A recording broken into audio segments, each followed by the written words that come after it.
أعوذ بالله من الشيطان الرجيم. بسم الله الرحمن الرحيم.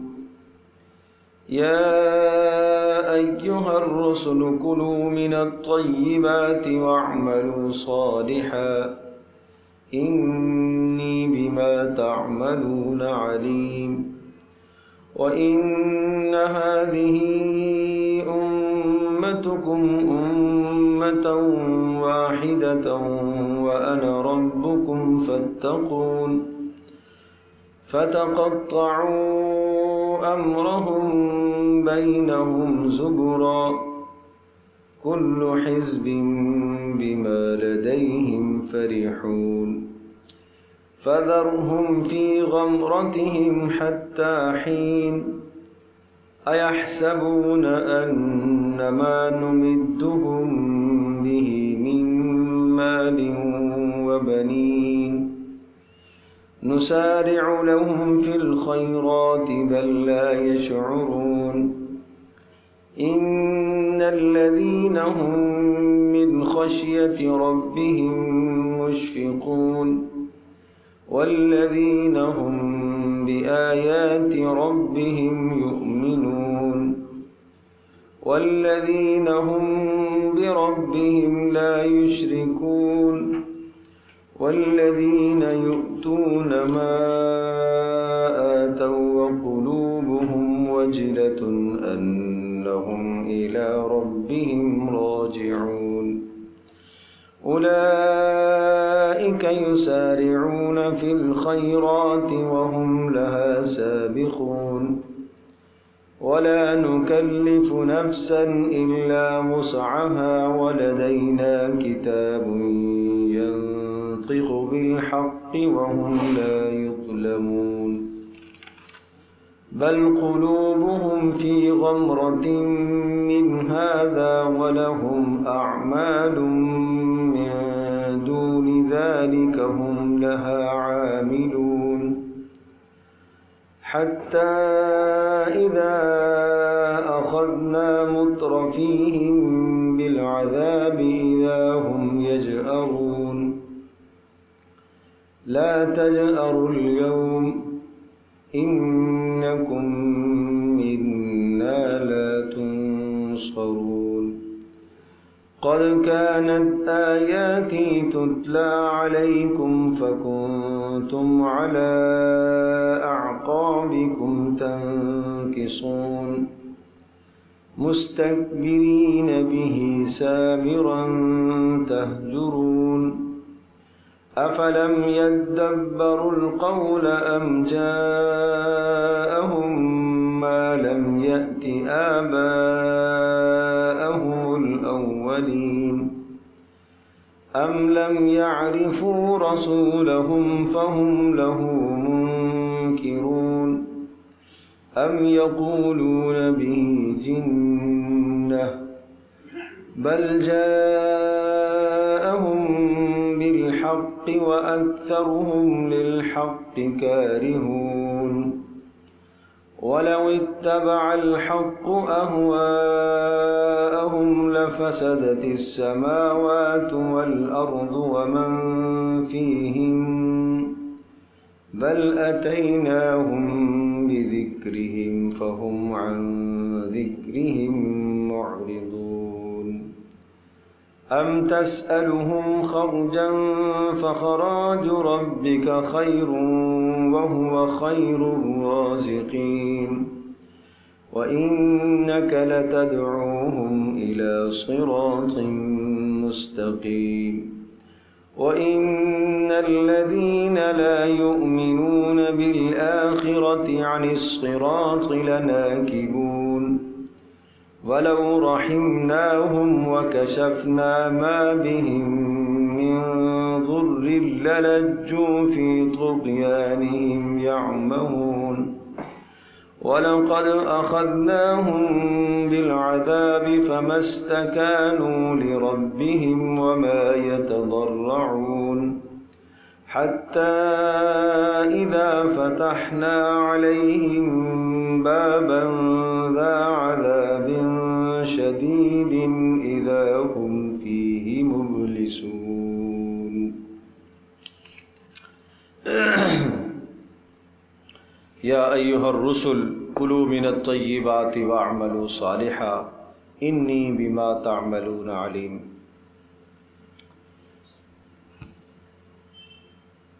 اس رکوع مبارک کے اندر رزق حلال کا تذکرہ اور اللہ تبارک تعالیٰ کی جانب سے مہلت اور ایمان والوں کی صفات اور غافلین کے حساب و کتاب کا وقت قریب آ چکا، یہ مضامین مذکور ہیں۔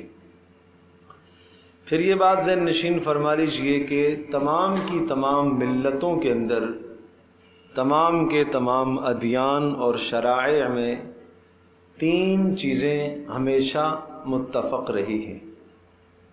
نمبر ایک، اخلاق کی پاکیزگی، اخلاق اچھے ہونے چاہیے، اور اخلاق سے مراد صرف رکھ رکھاؤ، اچھی طرح سے میل جول، مسکرا کر بول لینا، اسی کا نام اخلاق نہیں ہے۔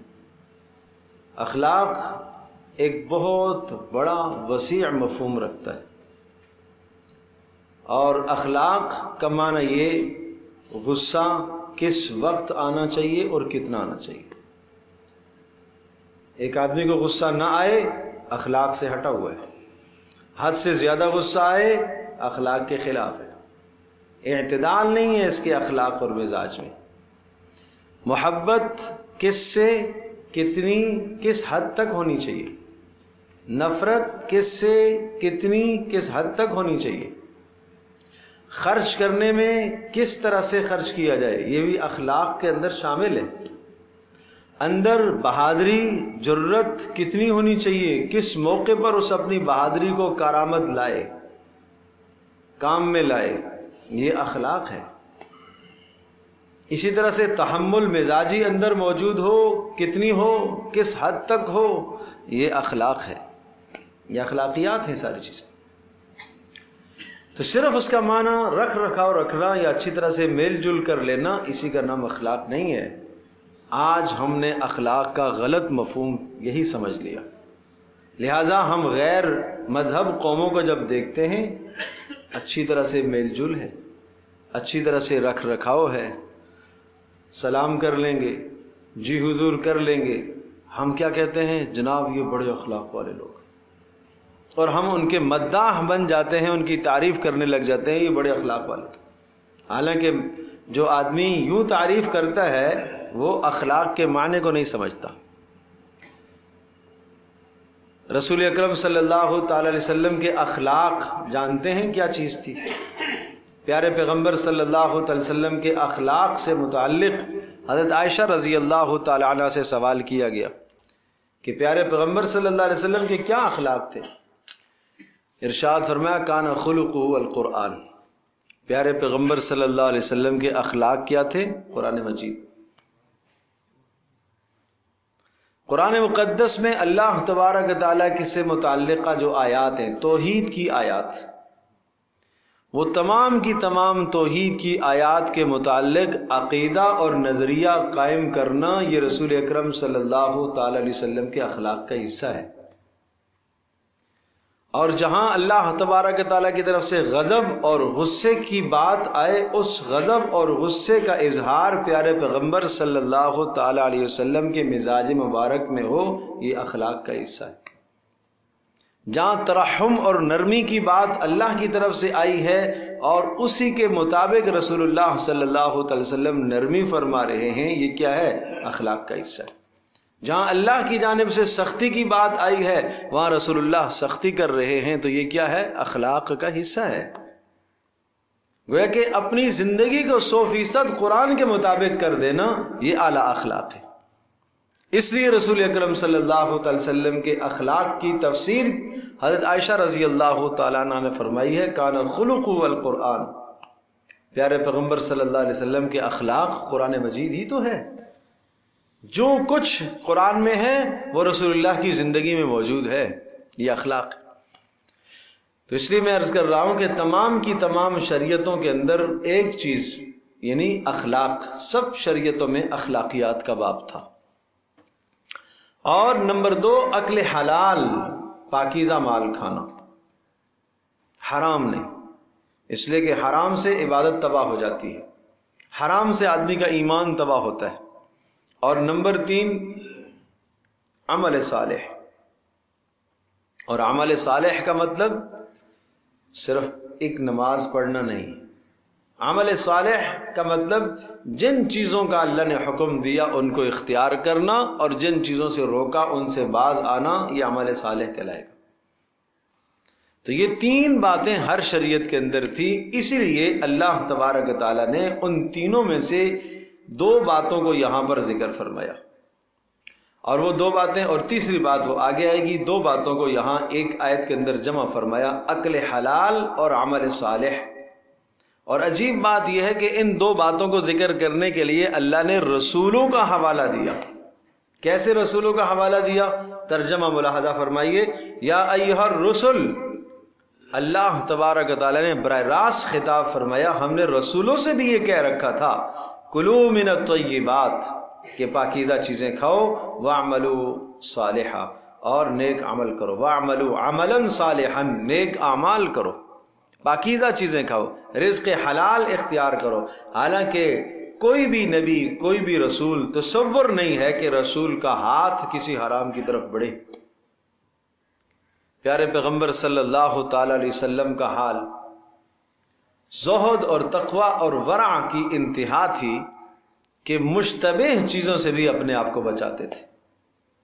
اور آپ جانتے ہیں جس طرح سے ہم کسی چیز پر ہاتھ رکھتے ہیں تو اس کا گرم ہونا، اس کا ٹھنڈا ہونا ہمیں محسوس ہو جاتا ہے، رسول پیارے نبی صلی اللہ تعالی علیہ وسلم کو اللہ نے وہ طاقت عطا فرما رکھی تھی کہ اگر کسی حرام کی طرف ہاتھ قریب جاتا تو پتہ چل جاتا تھا کہ یہ حرام ہے، آپ علیہ الصلوۃ والسلام کو محسوس ہو جاتا تھا۔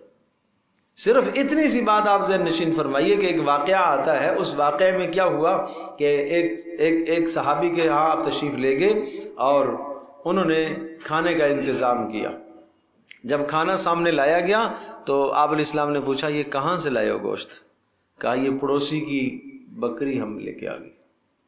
ان سے پوچھ کے لائے ہو؟ نہیں، پوچھ کے تو نہیں لائے۔ ہمارا ان سے ایسا تعلق ہے کہ اگر ہم ان سے کوئی چیز لے لیں تو ان کو برا نہیں لگتا، ان کی چیز ہم استعمال کریں، ہماری وہ استعمال کریں، تو ہمارے ہاں یہ چلتا رہتا ہے۔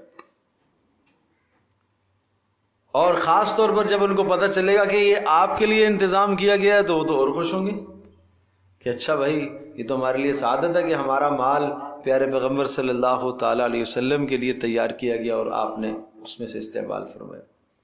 تو رسول پاک صلی اللہ علیہ وسلم نے اپنا ہاتھ پیچھے کھینچ لیا اور کہا کہ جاؤ فقیروں کو یہ کھلا دو، میں یہ نہیں کھاؤں گا۔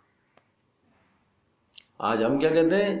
سب چلتا ہے، ہماری زبان پر یہ لفظ آتا ہے، سب چلتا ہے، سب جائز ہے، انا للہ و انا الیہ راجعون، سب چلتا ہے، سب جائز ہے، یہ کہہ کر پھر ہم وہ تجاوز کر جاتے ہیں، الامان والحفیظ، پھر شیطان کو محنت کرنے کی ضرورت نہیں ہے، پھر خود نفس ایسے شیطان بن جاتے ہیں کہ بہت حد سے تجاوز ہو جاتی ہے۔ پھر ایک دوسرے کی چیزوں کا بلا اجازت استعمال کرنا، بغیر مرضی کے استعمال کرنا، جس طرح سے چاہیں استعمال کریں۔ گھر کے اندر اگر دوسرے کی ملک ہے، 2 بھائی ہیں، الگ الگ ملک ہے، 2 جناب خاتون ہیں گھر کے اندر، ہر ایک کی الگ الگ ملکیت ہے، ایک کی چیز دوسری استعمال کر رہی ہے بلا اجازت کے۔ یہ بچوں کو تربیت اگر ہم نہیں دیں گے تو یہ کیا ہوگا؟ یہ بلا اجازت کسی کی چیز کیوں استعمال کرنا؟ بکرے کا گوشت کیا ہے؟ حلالن، لیکن ایک آدمی بلا اجازت کسی کا استعمال کرتا ہے تو یہ حلال تو ہے، طیب نہیں ہے۔ تو یہاں پر حلال بھی مقصود ہے، طیب بھی مقصود ہے۔ حلال بھی کھاؤ، پاکیزہ بھی کھاؤ۔ تو پاکیزہ جب ہی ہوگا کہ جب وہ چیز آپ اپنی ملکیت سے کھائیں۔ ایک جانور ہے تو حلال ہے، اب ظاہر سی بات ہے کہ ایک آدمی بکری چوری کر کے لے آیا ہے اور جناب وہ ذبح کر کے کھا رہا ہے تو وہ کہے کیا حلال نہیں ہے؟ ارے بھائی حلال تو ہے، شرعی طریقے سے اگر ذبح کیا گیا تو جانور حلال تو ہو گیا ہے، لیکن یہ آپ کے لیے کیا ہے؟ طیب تو نہیں ہے، نہیں، یہ حرام ہے آپ کے لیے، اس لیے کہ مالک کی اجازت اس میں نہیں ہے۔ اور آپ نے اپنی ملکیت میں تصرف نہیں کیا. تو اس لیے اللہ پاک نے یہ حکم رسولوں کے ذریعے سے، اور سورۃ البقرہ میں یا ایھا الذین آمنوا کلوا من الطیبات واشکروا للہ ان کنتم ایاہ تعبدون، وہاں پر امت کو براہ راست خطاب کیا کہ ایمان والو تم بھی پاکیزہ روزیاں استعمال کرو اور نیک عمل کیا کرو اور اللہ کا شکر ادا کیا کرو. یہاں یہ رسولوں کو خطاب کر کے کہا. بڑی اہمیت کے ساتھ میری بات کو ذہن نشین فرمائیے گا.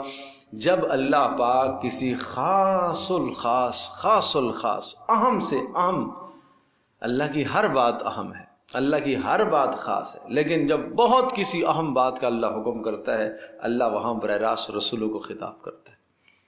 دیکھو یہ اتنا اہم حکم ہے کہ یہ رسولوں کا طبقہ بھی اس حکم سے مستثنا نہیں ہے، تو تم کہاں ہو؟ تم کیسے مستثنا ہو سکتے ہو؟ پردے کی بات آئی تو کہاں سے شروع کیا؟ یا ایھا النبی قل لازواجک، اے نبی اپنی بیویوں سے پہلے کہیے، وبناتک اپنی بیٹیوں سے کہیے، ونساء المؤمنین اور اہل ایمان کی عورتوں سے کہیے، یدنین علیہن من جلابیبہن کہ وہ گھروں سے جب باہر نکلے تو پردے لٹکایا کرے چہروں پر. حالانکہ رسول پاک صلی اللہ علیہ وسلم کی بیویاں امت کے لیے مائیں ہیں نا، ازواج مطہرات امہات المومنین ہیں، اور قرآن صاف صاف کہہ رہا ہے یہ ان کا مومنوں کی مائیں ہونا تو قرآن کی نص سے ثابت ہے. النبی اولیٰ بالمؤمنین من انفسہم وازواجہ امہاتہم، کہ پیارے پیغمبر صلی اللہ علیہ وسلم کی بیویاں مومنوں کی مائیں ہیں. تو اچھا بھلا ماں سے بھی پردہ ہے؟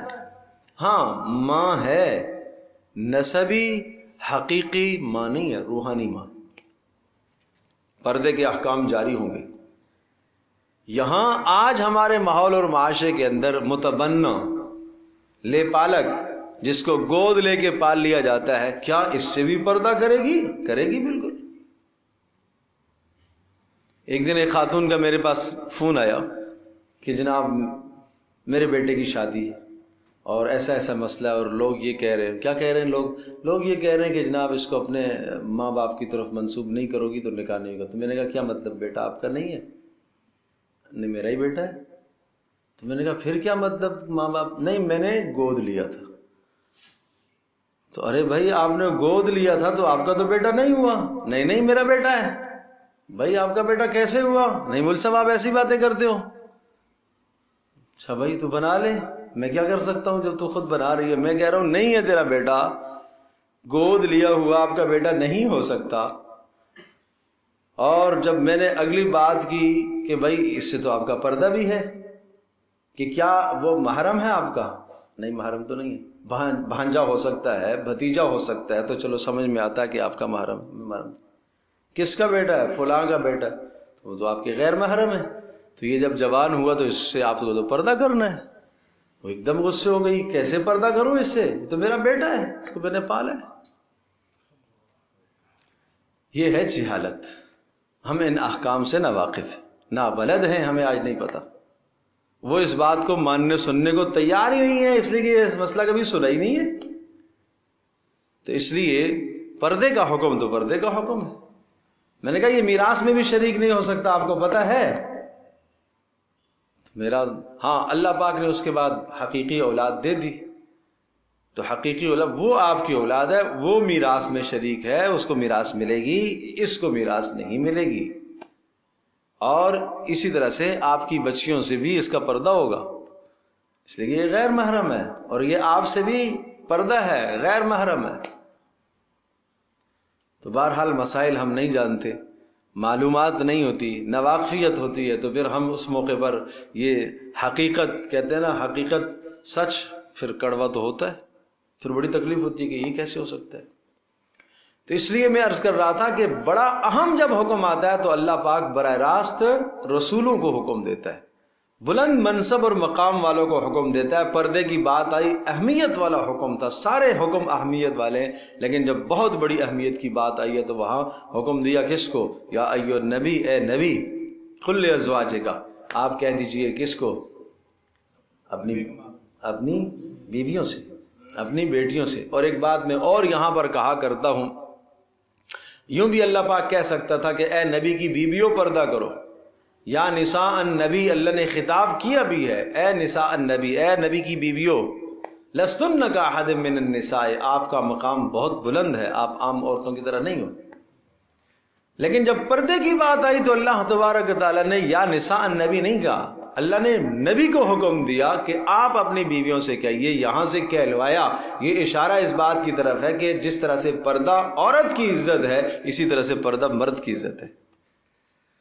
مرد کی عزت ہے کہ اس کی بیوی بغیر حجاب کے باہر نہ نکلے، باپ کی عزت ہے کہ اس کی بیٹی بغیر حجاب کے باہر نہ نکلے، بھائی کی عزت ہے کہ اس کی بہن بغیر حجاب کے باہر نہ نکلے، بیٹے کی عزت ہے کہ اس کی ماں بغیر حجاب کے باہر نہ نکلے۔ تو اس لیے بھائی درخواست ہے کہ اگر آج تک پردے میں سستی ہوئی ہے تو توبہ کرو، یہ گناہ ہے، بڑا جرم ہے، بہت بڑا جرم ہے، اس جرم سے توبہ کرو۔ آپ مت کہیے کہ اس دور میں ممکن نہیں، مت کہیے کہ اس زمانے میں نہیں ہو سکتا، یہ سب شیطانی خیالات ہیں، یہ سب شیطانی وسوسے ہیں۔ اس زمانے میں ہو سکتا ہے۔ کیوں ہو سکتا ہے؟ اس لیے کہ اللہ کا کلام قرآن مقدس قیامت تک انسانوں کے لیے رہنمائی کر رہا ہے۔ جو آدمی کہتا ہے نا آج یہ کام نہیں ہو سکتا، اس وقت یہ پردہ نہیں ہو سکتا، اس وقت شریعت کے اس حکم پر عمل نہیں ہو سکتا، جو یہ نظریہ رکھتا ہے، یاد رکھیے معاذ اللہ ثم معاذ اللہ ثم معاذ اللہ، اللہ ہماری حفاظت فرمائے، گویا کہ وہ یہ نظریہ قائم کیے ہوئے ہے کہ اب اس کے بعد کسی اور دین کی ضرورت ہے، کسی اور نبی کی ضرورت ہے، کہ اب یہ دین سقیم اور پرانا ہو گیا ہے، اس میں سقم آ گیا، کمزوری آ گئی ہے، اب نہیں ہو سکتا، اب نئے نبی کی، نئے دین کی ضرورت ہے۔ تو کتنی سخت بات ہے یہ۔ تو اب آپ دیکھیے، یا ایھا الرسل کلوا من الطیبات واعملوا صالحا، اے رسولو کلوا من الطیبات، پاکیزہ چیزیں کھایا کرو، واعملوا صالحا، اور نیک عمل کیا کرو۔ اور یاد رکھیے گا کہ پاکیزہ چیزیں کھاؤ اور نیک عمل کرو، پتہ یہ چلا کہ نیک عمل کا تعلق پاکیزہ خوراک کے ساتھ ہے۔ اگر خوراک میں پاکیزگی نہیں ہے تو عمل صالح نہیں قبول ہے اللہ کے۔ کیا وہ حدیث سنی ہے آپ نے کہ جس کے منہ میں ایک لقمہ حرام کا چلا گیا تو 40 دن تک اس کی نماز قبول نہیں؟ اس لیے کہ عمل صالح قبول ہی ہوگا عقل حلال کی بنیاد پر۔ آپ علیہ السلام نے صاف صاف ارشاد فرمایا کہ ایک شخص ایسا ہے رب اشعث اغبر، پرگندہ بال اور گرد و غبار والا جسم، لیکن اللہ کے سامنے آ کے ہاتھ پھیلا رہا ہے، کسی صحرا اور وادی میں ہے، فَأَنَّا يُسْتَجَابُ لَهُ، اس کی دعا کیسے قبول ہوگی؟ کیوں؟ مَأْكَلُهُ حرام، اس کا کھانا حرام، وَمَشْرُبُهُ حرام، اس کا پینا بھی حرام، اور وَغُذِيَ بِالْحَرام، اس کا جسم بھی حرام سے نشو و نما پانے والا، اس شخص کی دعا کیسے قبول ہو سکتی ہے؟ گویا کہ کسی تنہائی اور بیابان وادی میں بھی ہو تب بھی اس کی دعا قبول نہیں ہو سکتی۔ کیوں؟ اس لیے کہ اس کے پیٹ میں حرام کا لقمہ گیا ہوا ہے۔ اللہ ہم سب کی حفاظت فرمائے۔ تو اس لیے بزرگوں سے درخواست ہے، جوانوں سے درخواست ہے، ماؤں بہنوں سے درخواست ہے، وہ اپنے گھر کی نگرانی کرے، اپنے گھر کے چار دیواری کے اندر حرام مال مت آنے دے، اور وہ شوہروں کو، اپنے مردوں کو مجبور نہ کریں۔ جتنا وہ کھلا سکتے ہیں، جتنا دے سکتے ہیں، جتنا خرچہ لا سکتے ہیں، اسی پر کفایت شعاری کرے، اسی پر گزر بسر کرے۔ صحابہ کے فقر و فاقے اور ان کی تنگ دستیوں کو یاد کرے کہ انہوں نے تنگ دستی اختیار کی ہے، غربت اختیار کی ہے، فقر اختیار کیا ہے، لیکن حرام کی طرف ہاتھ نہیں بڑھائے انہوں نے۔ تو اس لیے یہ بہت بڑا پیغام ہے عورتوں کے لیے کہ وہ گھر میں اس پر نظام پر کنٹرول کریں کہ اپنے گھر کے اندر حرام آمدنی نہیں آنی چاہیے، اور کہیں صبح ہمیں حرام نہیں چاہیے، ہمیں حلال چاہیے، حلال صاف ستھرا کما کر لائیے گا۔ جب بار بار مذاکرہ ہوتا ہے وَذَكِّرْ فَإِنَّ الذِّكْرَىٰ تَنفَعُ الْمُؤْمِنِينَ، نصیحت ایمان والوں کو فائدہ دیا کرتی ہے۔ انی بما تعملون علیم، میں تمہارے اللہ فرما رہا بے شک میں تمہارے اعمال کو جانتا ہوں۔ وَإِنَّ هَٰذِهِ أُمَّتُكُمْ أُمَّةً وَاحِدَةً، اور یہ ساری کی ساری انسانیت اور ذریت بنی آدم، یہ سب کی سب انسانیت ایک ہی طریقے پر چلنے والی تھی، ایک ہی طریقے پر ان کو چلنا چاہیے۔ رب جب تمہارا ایک، باپ آدم اور ماں حوا ایک، اور قرآن مقدس کتاب ایک، تو تم پھر کیوں منتشر ہوتے ہو؟ وَأَنَا رَبُّكُمْ فَاتَّقُونِ، اور میں ہی تمہارا پروردگار ہوں، مجھ سے ہی ڈرو، کسی اور سے مت ڈرو۔ جو ڈر مجھ سے رکھنا چاہیے، یہ ڈر کسی اور سے نہیں ہونا چاہیے۔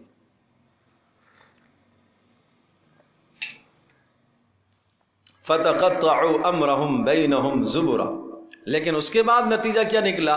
فتقطعوا امرهم بینہم، انہوں نے اپنے معاملات کو توڑ ڈالا. فتقطعوا امرهم، انہوں نے توڑ ڈالا اپنے معاملات کو، ٹکڑے ٹکڑے کر دیا. یعنی کس معاملے کو؟ دین کو انہوں نے ٹکڑے ٹکڑے کر دیا. بعض نے بعض چیزیں لے لی جو مرضی کے موافق تھی، اور جو مرضی کے مخالف تھی ان کو کیا کر دیا؟ چھوڑ دیا. تو بعض کو لے لیا، بعض کو چھوڑ دیا، تو کیا کر دیا؟ ٹکڑے کر دیا. کل حزب بما لدیہم فرحون، ہر جماعت، پھر جماعتیں بن گئیں، ٹولیاں بن گئیں، اور ہر جماعت جو کچھ اس کے پاس ہے اس پر فرحون، اتراتے ہیں، خوش ہوتے ہیں کہ ہم حق پر ہیں، ہم درست ہیں، ہم درست ہیں. میں یہ بات پہلے بھی کہہ چکا ہوں اور آج پھر کہہ رہا ہوں، جب بھی تقطع کی، تفرقے کی بات آتی ہے تو یہ تفرقے کے سارے رخ دینی طبقے کی طرف آنا شروع ہو جاتے ہیں. تفرقہ دین میں بھی برا ہے، تفرقہ سیاست میں بھی برا ہے، تفرقہ گھر کے اندر بھی برا ہے، تفرقہ محلے اور سوسائٹی کے اندر بھی برا ہے، تفرقہ ہر جگہ پر برا ہے. کہیں اس طرح سے پارٹی بازی کے امت مسلمہ کے درمیان میں انتشار پیدا ہو، ہرگز جائز نہیں. اس سے بڑی میں کیا مثال آپ کو دوں؟ حضرت عثمان ذو النورین رضی اللہ تعالی عنہ کے گھر کا جب احاطہ کیا باغیوں نے، محاصرہ کیا، اور مسجد نبوی پہ کے مسلح پر قابض ہو گئے، تو ظاہر سی بات ہے کہ اس وقت خلیفہ حضرت عثمان رضی اللہ تعالیٰ عنہ، ان کے گھر کا احاطہ اور گھیراؤ کیا ہوا ہے، باہر نہیں نکل سکتے، باہر سے کوئی اندر بھی نہیں آ سکتا. اب نماز کون پڑھا رہے ہیں؟ وہی لوگ جو باغی ہیں، جو بغاوت کرنے آئے تھے، نماز پڑھا رہے ہیں. کسی نے حضرت عثمان رضی اللہ تعالیٰ سے پوچھا کہ حضرت ان کے پیچھے ہم کیسے نماز پڑھیں؟ تو ارشاد فرمایا، اگر وہ جو کام اچھا کر رہے ہیں تم بھی ان کے ساتھ اچھا کرو، جو برا کر رہے ہیں آپ ان کے ساتھ برائی میں شریک نہ رہو. تو مطلب یہ تھا کہ نماز وہ ٹھیک پڑھ رہے ہیں، درست اگر پڑھ رہے ہیں تو آپ ان کے ساتھ نماز میں شریک رہو. یہ کیوں کیا؟ تاکہ امت میں انتشار نہ پیدا ہو، تفرقہ تاکہ نہ پیدا ہو. کس قدر احتیاط کرنے والے لوگ تھے. تو اس لیے ہمیں بھی سوچنا چاہیے، کوئی ایسا اقدام، کوئی ایسا عمل کرنا جس سے امت میں تفرقہ پیدا ہو، ہرگز درست نہیں ہے. فذرہم فی غمرتہم حتی حین، آپ چھوڑ دیجئے ان کو، فی غمرتہم، ان کی غفلت میں، حتی حین، ایک وقت تک، ایک مہلت دے دیجئے. ایحسبون انما نمدہم، کیا یہ انہوں نے یہ خیال کر رکھا ہے آج اگر ہم مہلت دیے ہوئے ہیں ان کو، مہلت دینے کا یہ معنی ہرگز نہیں ہے کہ ہم عذاب دینے کی قدرت نہیں رکھتے. ایحسبون، کیا ان کا یہ خیال ہے، یہ گمان کر رکھا ہے، انما نمدہم بہ من مال و بنین، کہ ہم ان کو ترقی دیتے رہیں گے اسی طرح سے مال اور اولادوں میں. نسارع لہم فی الخیرات، اور ہم ان کے لیے جلدی جلدی کھینچ کے لاتے رہیں گے ہر خیر کی چیز، خوب مال اکٹھا کریں گے ان کے لیے، ہر مال جمع کرتے رہیں گے، ہم پکڑیں گے نہیں ان کو. بل لا یشعرون، نہیں یہ سمجھتے نہیں ہیں کہ یہ استدراج ہے ہماری طرف سے. نہیں سمجھے بات؟ یہ نہیں جانتے کہ یہ ہماری طرف سے کیا ہے؟ استدراج ہے. آج جو تمہیں مال میں ترقی مل رہی ہے اور دنیا کی چیزوں میں ترقی مل رہی ہے، یہ ترقیوں کے باوجود بھی اگر تم نیک اعمال نہیں کر رہے ہو تو سمجھ لو یہ اللہ کی طرف سے ڈھیل ہے. یہ صاف صاف حدیث میں آیا ہے کہ جس آدمی کو دنیا کے اندر دیکھا جائے کہ اس کو مال و متاع ملا گیا ہو اور نافرمانی اور بغاوت بھی کر رہا ہے، اللہ کا باغی بھی ہے، نافرمان بھی ہے، پھر بھی مال کی فراوانی ہے، تو وہ سمجھے کہ اس کو کیا دی گئی ہے؟ ڈھیل دی گئی. یہ استدراج ہے. وہ خوش نہ ہو کہ اللہ مجھ سے خوش ہے.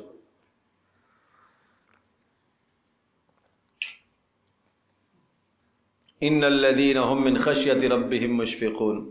اب آپ یہ کہیے کہ یہ مومنین کی صفات ہیں، ایمان والوں کی صفات، اور عذاب سے بچنے کے جو اسباب ہیں وہ. ان الذین، بے شک وہ لوگ، ہم من خشیت ربہم مشفقون، جو اپنے پروردگار کا ڈر رکھتے ہیں، اس کی ہیبت سے ڈرتے ہیں. والذین ہم بآیات ربہم یؤمنون، اور وہ لوگ جو اپنے پروردگار کی آیات پر ایمان رکھتے ہیں. والذین ہم بربہم لا یشرکون، اور وہ جو اپنے پروردگار کے ساتھ کسی کو شریک نہیں ٹھہراتے. والذین یؤتون ما آتوا، اور وہ لوگ یؤتون، جو دیتے ہیں، کیا دیتے ہیں؟ ما آتوا، جو کچھ ان کو اللہ پاک نے عطا کیا ہے وہ دیتے ہیں، وہ صدقہ کرتے ہیں اللہ کی راہ میں. اور ساتھ ساتھ وقلوبہم وجلۃ، اور ان کے دل خوف زدہ رہتے ہیں کس بات پر؟ انہم الی ربہم راجعون، کہ وہ اپنے پروردگار کی طرف لوٹائے جائیں گے اور لوٹیں گے، اس بات پر ہر وقت خوف زدہ رہتے ہیں کہ کہیں ہمارا عمل رد نہ ہو جائے۔ حضرت عائشہ رضی اللہ تعالیٰ عنہ نے پوچھا اللہ کے رسول اس سے کون لوگ مراد ہیں ان آیات سے؟ ان الذین هم من خشیۃ ربہم مشفقون، بے شک جو اپنے پروردگار کی ہیبت اور خوف اور جلال سے ڈر کھاتے ہیں، ڈرتے ہیں، اس سے کون مراد ہے؟ کیا جو چوری کرتے ہیں اور زنا کرتے ہیں یہ لوگ مراد ہیں؟ رسول اکرم صلی اللہ علیہ وسلم نے ارشاد فرمایا یا ابنۃ الصدیق، اے صدیق کی بیٹی، نہیں یہ لوگ مراد نہیں ہیں، اس سے وہ لوگ مراد ہیں جو نماز پڑھتے ہیں، راتوں کو تہجد بھی پڑھتے ہیں، روزے دار بھی ہیں، لیکن ان کو ڈر لگ رہا ہوتا ہے کہ ہمارے اعمال کہیں رد نہ کر دیے جائیں، یہ لوگ مراد ہیں۔ وہ ڈرتے ہیں کہ اعمال رد نہ ہو جائیں۔ آج گناہ کر کے ہم نہیں ڈرتے جتنے وہ اعمال کر کے ڈرتے تھے۔ اولئک یسارعون فی الخیرات، فرمایا یہ وہ لوگ ہیں یسارعون فی الخیرات، یہ آگے بڑھنے والے ہوں گے، اس دنیا کے اندر آگے بڑھنے والے ہیں نیکیوں میں، وہم لہا سابقون، اور جب یہ آگے بڑھنے والے ہیں، آگے بڑھتے ہیں تو یہ آخرت میں بھی سبقت کریں گے، بھلائیوں میں بھی سبقت کریں گے۔ ولا نکلف نفسا الا وسعها، پھر بات وہی آ گئی، آپ کہیں گے اس زمانے میں تو یہ ممکن نہیں ہے، پردہ جیسے مشکل نہیں ہے، مشکل ہے، آج کل کون عمل کرے گا؟ قرآن کہتا ہے وَلَا نُكَلِّفُ نَفْسًا إِلَّا وُسْعَهَا، ہم نے مکلف نہیں بنایا کسی انسان کو مگر اتنا ہی جتنا اس کے اندر طاقت ہے، کوئی حکم اس کی طاقت سے زیادہ ہم نے نہیں دیا، یعنی وہ حکم ہم نے ان کو دیے ہیں جو یہ پورے کر سکتے۔ بات سمجھے بھائی؟ اتنا ہی بوجھ ڈالا ہے کہ جتنا یہ بوجھ کیا کر سکتا ہے؟ برداشت کر سکتا ہے۔ جب آپ اپنے بیٹے کے متعلق جانتے ہیں کہ یہ میرا بچہ ہے، یہ اتنا بوجھ برداشت کر سکے گا، اس کی 10 سالہ عمر ہے، بس 10 کلو کا وزن اٹھا لے گا، اب اس کے اوپر ہم نے وزن ڈال دیا 2 من کا تو یہ کیسے اٹھائے گا؟ جب آپ اپنے بیٹے کے متعلق اتنی خبر رکھتے ہیں تو وہ رب ذوالجلال جس نے انسان کو بنایا اور پیدا کیا، کیا وہ اپنے بندے اور انسانوں کے متعلق یہ حالات نہیں رکھتا کہ یہ بندے اس کام کو کر سکیں گے یا نہیں کر سکیں گے؟ وہ کبھی کسی ایسی چیز کا حکم نہیں دیتا جو انسان نہ کر سکتا ہو، جو انسان کی طاقت اور وسعت سے باہر ہو۔ وَلَدَيْنَا كِتَابٌ يَنطِقُ بِالْحَقِّ، اور ہمارے پاس ایک ریکارڈ موجود ہے، ایک کتاب موجود ہوگی جو حق بولے گی، حق بولے گی، نام عمل، وَهُمْ لَا يُظْلَمُونَ، اور ان پر کوئی زیادتی نہیں کی جائے گی۔ بل قلوبهم فی غمرۃ من ھذا، ان کے دل غفلت میں پڑے ہوئے ہیں، من ھذا اس قرآن سے، وَلَهُمْ اعمال، اور ان کے اعمال ہیں، ان کی زندگیوں کے اندر ایسے اعمال ہیں، من دون ذالک، اس کے سوا، کس کے سوا؟ قرآن مقدس کے سوا ان کی زندگیوں میں اعمال ہے، یعنی جو قرآن پیغام دیتا ہے وہ اعمال ان کی زندگیوں میں نہیں ہے، بلکہ اور کفر اور شرک بھرا ہوا ہے۔ ہم لہا عاملون، یہ انہی اعمال کے پیچھے پڑے ہوئے ہیں۔ حتی اذا اخذنا مترفیہم، یہاں تک کہ جب پکڑ آئے گی تو ہم پکڑیں گے مترفیہم، ان کے ارباب اقتدار کو، بالعذاب، عذاب کے ساتھ پکڑیں گے، اذا ہم یجأرون، تو پھر چلائیں گے، پھر چیخیں گے۔ عبداللہ ابن عباس رضی اللہ تعالیٰ عنہما فرماتے ہیں اس سے مراد بدر کا عذاب ہے۔ ہم نے ارباب اقتدار کو، مکہ کے ارباب اقتدار کو پھر پکڑا بدر والے دن، مارے گئے سارے، قیادت ساری ماری گئی، قید ہو گئے، اور پھر چیخنے اور چلانے لگے کہ ہائے غلط ہوا، لا تجأروا اليوم، اس وقت پھر ملائکہ آوازیں دے رہے تھے، نہیں نہیں نہیں، اب لا تجأروا اليوم، اب چلاؤ مت، انکم منا لا تنصرون، آج ہماری طرف سے تمہاری کوئی مدد نہیں کی جائے گی۔ اور یہ پیغام ہے ہر انسان کے لیے، جب اللہ کا عذاب آتا ہے تو اب کوئی مدد نہیں کی جائے گی۔ قد كانت آیاتی تتلی علیکم فکنتم علی اعقابکم تنکصون، کیوں آج مدد نہیں کی جائے گی؟ اس لیے قد کانت آیاتی تتلی علیکم، میری آیات تمہارے اوپر تلاوت کی جاتی تھی، لیکن فکنتم علی اعقابکم تنکصون، ان آیات کو سن کر تم ایڑیوں کے بل پیچھے بھاگتے تھے، الٹے پاؤں پیچھے بھاگتے تھے واپس کفر کی طرف، مستکبرین بہ سامرا تہجرون، تکبر کرتے ہوئے، سامرا تہجرون چھوڑتے تھے، قرآن کو حجر کرتے ہو، حجر کا معنی چھوڑ دینا، قرآن کو چھوڑ دیا تم نے، سامرن، اور قصے کرتے تھے، قصہ گوئی میں مشغول تھے، قرآن کے متعلق من گڑت باتیں کہتے تھے۔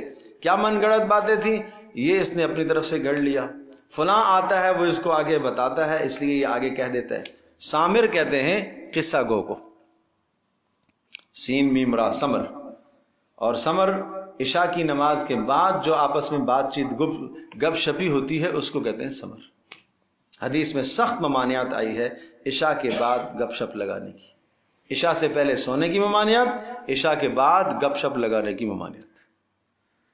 اور آج یہ مشغلہ ہے، اس زمانے میں بھی یہ مشغلہ ہوتا تھا کہ جہلا عرب کے جو جاہل تھے اور عرب وہ رات کو عشاء کی وقت کے بعد قصے گوئی کرتے تھے، اشعار کی مجلسیں لگتی تھی، اس میں شراب نوشی بھی ہوتی تھی، اس میں لغویات، اس میں جناب اور جرائم اور معاصی ہوا کرتے تھے۔ آج بھی اس کا کہیں کہیں مصداق نظر آتا ہے، جبکہ رسول اللہ صلی اللہ علیہ وسلم نے عشاء کے بعد قصہ گوئی سے منع فرمایا۔ کیوں منع فرمایا؟ اس لیے یاد رکھیے گا، دو خاص وجہ ہیں جس وجہ سے منع فرمایا عشاء کے بعد قصہ گوئی سے۔ اس لیے کہ عشاء کی نماز جو آپ نے پڑھ لی یہ عمل صالح ہے۔ اقیم الصلاۃ طرفی النہار وزلفا من اللیل ان الحسنات یذہبن السیئات۔ کیا فرمایا؟ نماز قائم کیجئے طرفی النہار، دن کے دونوں کناروں میں نماز قائم کیجئے، وزلفا من اللیل، اور رات کے حصے میں بھی نماز قائم کیجئے۔ دن کے دونوں کناروں میں پہلا کنارہ فجر کی نماز ہے، زوال کے بعد دوسرا کنارہ ہوتا ہے، اس میں نماز آ جائے گی ظہر کی اور عصر کی۔ وزلفا من اللیل، رات کے حصے میں غروب کے بعد مغرب اور عشاء کی نماز۔ یہ پانچوں نمازیں یہاں درج ہو گئی۔ پھر آگے کیا فرمایا؟ ان الحسنات یذہبن السیئات، بے شک نیکیاں، یہ جو آپ نے نمازیں پڑھی ہیں نا، یہ نمازیں یہ آپ کے گناہوں کا کفارہ بن جائیں گی۔ عشاء کی نماز آپ نے پڑھ لی ہے، اب فجر تک کوئی نماز نہیں ہے، تو لہٰذا اب قصہ گوئی کر کے گناہ میں اگر مبتلا ہو جاؤ گے تو اس کے بعد کوئی کفارہ نہیں ہے۔ قربان جاؤں پیارے پیغمبر صلی اللہ تعالی وسلم پر، اس امت کے لیے کتنا انتظام کر کے گئے کہ چلو عشاء سے پہلے پہلے جو لغویات فضولیات ہو گئی، آخری عمل تمہارا کیا ہونا چاہیے؟ عشاء کی نماز ہونی چاہیے، اس کے بعد قصہ گوئی نہ ہو، تاکہ جناب عشاء کے بعد سو جاؤ اور تاکہ مزید اب گناہ نہ کماؤ۔ اس لیے عشاء کے بعد قصہ گوئی سے منع فرمایا۔ نمبر 2، اگر عشاء کے بعد قصہ گوئی میں مشغول رہ گئے تو پھر فجر کی نماز چھوٹ جائے گی، فجر کی نماز رہ جائے گی، قیام اللیل رہ جائے گا۔ اس لیے خیال کرو کہ رات کو قصہ گوئی نہ کیا کرو۔ ہاں الا مستثنا ہے، اگر کسی آدمی کی کوئی ملازمت ہو، مستثنا ہے، گنجائش ہے۔ اسی طرح سے اگر کوئی آدمی کسی دینی مشغولی میں ہو، پڑھنے میں مشغول ہو، پڑھانے میں مشغول ہو، دیر تک مطالعے میں مشغول ہے، تو یہ رخصت ہے، بالکل گنجائش ہے۔ تو جب آپ فلسفہ سمجھ گئے کہ عشاء کے بعد قصہ گوئی سے منع فرمایا، پہلی وجہ تاکہ اب گناہ نہ کرے، اس لیے کہ اس کے بعد فجر تک کوئی نماز نہیں ہے کفارہ بننے کے لیے، تو پھر جب رخصت دی ہے وہ کس کے ساتھ رخصت متعلق ہوگی؟ اس شرط کے ساتھ آپ کو رخصت دی ہے کہ اب کسی گناہ میں مبتلا نہ ہونا۔ بات سمجھے بھائی؟ اب تمہیں رخصت دی ہے جو قصہ گوئی کی یا بات عشاء کے بعد جاگنے کی، اس شرط کے ساتھ آپ کو اجازت ہے کہ آپ کیا کرنا؟ کسی گناہ میں مشغول نہیں ہونا۔ اللہ اکبر۔ تو آج عشاء کے بعد کی مجالس دوستوں کی جب لگتی ہے، چاہے وہ انٹرنیٹ پر مجالس لگے، واٹس ایپ پر، موبائلوں پر مجالس لگیں، چاہے جناب وہ محلے میں گلیوں کوچوں میں بیٹھ کر چوکوں چوراہوں پر مجالس لگیں، چاہے جناب وہ دیر دیر کی تقاریب ہوں وہ مجالس لگیں جہاں گناہ اور معاصی ہے، وہ سب اس میں شامل ہیں، وہ سب شامل ہیں۔ تو اس لیے ان کو چھوڑ دینا چاہیے۔ اللہ کے نبی نے جب منع فرمایا تو اس سے منع ہو جانا چاہیے۔ ما آتاکم الرسول فخذوہ وما نہاکم عنہ فانتہوا، جس چیز کا رسول حکم دے اسے لے لو، اور جس چیز سے رسول منع کرے اس سے رک جاؤ بس۔ افلم یدبر القول، کیا ڈانٹ آئی ہے، کیا زجر ہے۔ افلم یدبر القول، کیا یہ تدبر نہیں کرتے؟ القول، قول سے مراد قرآن، کیا قرآن مجید میں تدبر انہوں نے نہیں کیا، غور و فکر نہیں کیا؟ کیا یہ تمہارے لیے زندگی کے لیے، تمہاری زندگی گزارنے کے لیے بہترین مشعل راہ کتاب نہیں ہے؟ کیا اس میں تمہیں ہدایت نہیں ملتی؟ کیا اس میں تمہیں رہنمائی نہیں ملتی؟ کیا اس میں غور کر کے گزشتہ قوموں کے زوال کو نہیں دیکھتے ہو، اور زوال کے اسباب کو دیکھ کر ان اسباب سے اپنے آپ کو بچاؤ؟ گزشتہ قوموں کے عروج کو نہیں دیکھتے ہو؟ اور عروج کیوں ملا وہ اسباب اپنے اندر اپنانے کی کوشش کرو۔ گزشتہ قوموں کے عذابوں کو نہیں دیکھتے ہو؟ تدبر کیوں نہیں کرتے؟ افلم یدبر القول، کیوں نہیں تدبر کرتے؟ ام جاءہم ما لم یأت آباءہم الاولین، یہ تدبر کیوں نہیں کرتے؟ ام جاءہم ما لم یأت، یا ان کے پاس کوئی نئی بات آئی ہے؟ ام جاءہم، یا ان کے پاس ایسی کوئی چیز آئی ہے ما لم یأت آباءہم الاولین، جو ان کے آباء و اجداد کے پاس نہ ہی آئی ہو؟ نہیں، توحید کی بات شروع سے چلی آ رہی ہے، آدم علیہ السلام سے چلی آ رہی ہے، آخرت کی بات شروع سے چلی آ رہی ہے، اخلاق کی بات شروع سے چلی آ رہی ہے، اور اعمال صالحہ کی بات شروع سے چلی آ رہی ہے۔ آج تمہیں نبی جس بات کا حکم دے رہے، کوئی نئی بات تو نہیں بتائی ہے کہ تم اس پر عمل نہ کرو۔ ام لم یعرفوا رسولہم، یہ 5 سوالات ہیں۔ افلم یدبر القول، نمبر 1 قرآن میں تدبر نہیں کرتے۔ نمبر 2 ام جاءہم ما لم یأت آباءہم الاولین، یا کیا نبی کوئی ایسی اجنبی چیز لے کے آیا جو آباء و اجداد کے پاس نہ تھی؟ نمبر 3 ام لم یعرفوا رسولہم، کیا یہ رسول کو نہیں جانتے؟ کیا مطلب؟ یہ نہیں جانتے رسول کو کہ یہ صادق اور امین شخص ہے۔ آج اس کی زبان سے اتنا فصیح اور بلیغ کلام جاری ہو گیا تو یہ اس کے حق ہونے کی دلیل کافی نہیں ہے؟ کیا یہ نبی کے بچپن کو، جوانی کو نہیں جانتے؟ لبثت فیکم عمرا، میں نے تمہارے درمیان میں 40 سال کا زمانہ گزارا ہے، رسول پاک صلی اللہ علیہ وسلم سے یہ کہلوایا گیا۔ ایک طویل زمانہ گزارا، اس کے بعد اب میں یہ باتیں کر رہا ہوں، نہ میں نے پہلے جھوٹ بولا ہے، نہ میں نے غداری کی ہے، نہ کسی کے ساتھ دھوکہ کیا ہے۔ آج اگر تمہیں قرآن کی بات کہہ رہا ہوں تو تم کہتے ہو کہ یہ کیا کر رہا ہے، اپنی طرف سے بنا کے لایا، جھوٹ باندھ رہا ہے۔ فہم لہو منکرون، کیا یہ رسول کو جانتے نہیں ہیں کہ انکار کر لیں؟ پتہ چلا ہے کہ جس کے حالات کو آدمی جانتا ہوتا ہے، اگر وہ حق بات کہتا ہے تو لے لینی چاہیے۔ ام یقولون بہ جنہ، یا کیا یہ کہتے ہیں کہ یہ مجنون ہو گیا، یہ صاحب رائے نہیں ہے، حالانکہ تم سب سے زیادہ اچھی رائے رکھنے والے تو یہ ہیں، اور تم صادق اور امین کہتے ہو اور ان سے رائے لیتے ہو۔ بل جاءہم بالحق، نہیں، معاملہ یہ ہے رسول کو بھی جانتے ہیں، رسول مجنون بھی نہیں ہے، صاحب رائے بھی ہے، 100% صاحب رائے ہے، اور تم سب سے اچھی رائے ہے۔ اور یہ بات بھی ہے کہ جناب قرآن مقدس کے اندر غور و فکر نہیں کرتے۔ بل جاءہم بالحق، مسئلہ یہ ہے کہ ان کے پاس حق آ چکا، قرآن مجید، محمد صلی اللہ علیہ وسلم رسول آ چکے، وَأَكْثَرُهُمْ لِلْحَقِّ كَارِهُونَ، بس حق ناپسند ہوتا ہے۔ بات سمجھے بھائی؟ نصیحت ناپسند ہی ہوتی ہے۔ وَلَكِنْ لَا تُحِبُّونَ النَّاصِحِينَ، صالح علیہ السلام نے جب قوم کو مرا پڑا دیکھا تو کہا کہ ہائے ہائے، کیسا میں نے تمہیں نصیحت کی تھی۔ لقد ابلغتکم رسالۃ ربکم، میں نے اپنے پروردگار کے پیغامات تمہیں سنائے، ایک بات تمہیں سنائی۔ ولکن لا تحبون الناصحین، لیکن نصیحت کرنے والوں سے تو محبت کرتے نہیں۔ نصیحت کڑوی ہوتی ہے نا، اس لیے تو کڑوی سے آدمی محبت نہیں کرتا، لذیذ چیز سے آدمی محبت کرتا ہے۔ گناہ کی طرف جو لے کر جاتا ہے آدمی اس سے محبت کرتا ہے، جو دنیا کی لذتوں کی طرف لے کے جاتا ہے، ورغلا کے لے جاتا ہے، آدمی سمجھتا ہے یہی ہے میرا دوست، اور اگر کوئی خیر خواہی کی بات کرے تو نہیں بابا اپنا کام کرو، تیور چڑھاتے ہیں۔ اللہ اکبر۔ وَلَوِ اتَّبَعَ الْحَقُّ أَهْوَاءَهُمْ لَفَسَدَتِ السَّمَاوَاتُ وَالْأَرْضُ وَمَنْ فِيهِنَّ۔ اچھا بھائی ٹھیک ہے، آپ کہتے ہیں حق لے کے آئے ہیں، سوال آیا کہ آپ حق لے کر آئے ہیں، رسول برحق ہیں، حق بات لے کر آئے ہیں، تو آپ کے آنے کے بعد ہمارے خاندانوں میں افتراق کیوں پیدا کیا؟ جو مسلمان ہو گئے ایک طرف ہو گئے، جو مشرک ایک طرف ہو گئے۔ ایسا کیوں نہیں کر لیتے کہ ٹھیک ہے آپ حق بات کہیں؟ اب میری بات یاد رکھیے گا، بڑی اہم بات کہنے لگا ہوں۔ آپ صلہ رحمی کی بات کرتے ہیں، بڑی اچھی لگتی ہے۔ آپ بیواؤں کی حقوق کی بات کرتے ہیں، بڑی اچھی لگتی ہے۔ آپ اخلاق کی بات کرتے ہیں، بڑی اچھی لگتی ہے، لیکن جو معاملہ یہ ہے، یہ لات، یہ عزا، یہ فلان جو ہم نے بت بنائے ہوئے ہیں، بس آپ ان کو کچھ نہ کہیں،